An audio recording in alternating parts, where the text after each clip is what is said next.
விவசாயிக்கு மறைமுகமாக தான் நீங்கள் கை கொடுக்க முடியும். வீடியோ கடைசி வரைக்கும் பாருங்கள். இவ்வளோ பெரிய பழம் என் கைக்கு எப்படி கிடச்சிச்சின்னு நீங்கள் கமெண்ட் பண்ணுங்கள். ஒன்று இலவசமாக கிடச்சிச்சா, இல்லை ஒரு விவசாயியால் கிடச்சிச்சா, இல்லை என் உழைப்பால் கிடச்சிச்சா. வாழைப்பழத்தார் ஏற்ற காலையில் வண்டி எடுத்துகிட்டு போயிட்டு இருந்தேன். போகும்போது ஒரு 3 பேர் நின்னாங்க. சரி லிஃப்ட்டுன்னு ஏற்றினேன். வண்டியில் ஏற்றினோடனே இறங்கும்போது கையில் ஒரு 20 ரூபா கொடுத்தாங்க. அந்த 20 ரூபாயை கொண்டு போய் வியாபாரிகிட்ட கொடுத்து அந்த ஒரு பழத்தை வாங்கினேன். பெரிய பழமாக இருந்துச்சு.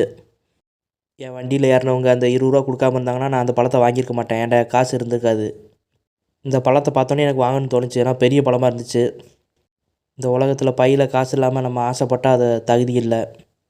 ஆனால் நான் ஆசைப்பட்டது கிடச்சிச்சு. அது மாதிரி ஏதாவது ஒரு வழியில் உங்களுக்கு நீங்கள் ஆசைப்பட்டது கண்டிப்பாக ஒரு வழியில் கிடைக்கும்.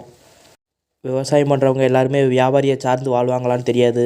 ஆனால் ஒரு வியாபாரி எல்லாருமே விவசாயியை சார்ந்து தான் வாழணும்.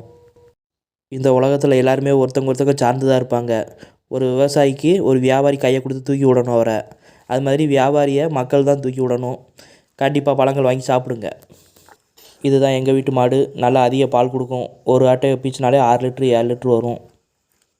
நீங்கள் தோட்டத்தில் வளர்க்குற மாடெல்லாம் எத்தனை லிட்ரு பால் வருது கமெண்ட் பண்ணுங்கள்.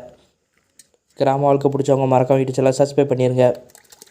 எந்த மண்ணுக்கு எந்த வாழை தெளிவாக வரும் தெரிஞ்ச விவசாய நண்பர்கள் கமெண்ட் பண்ணுங்கள்.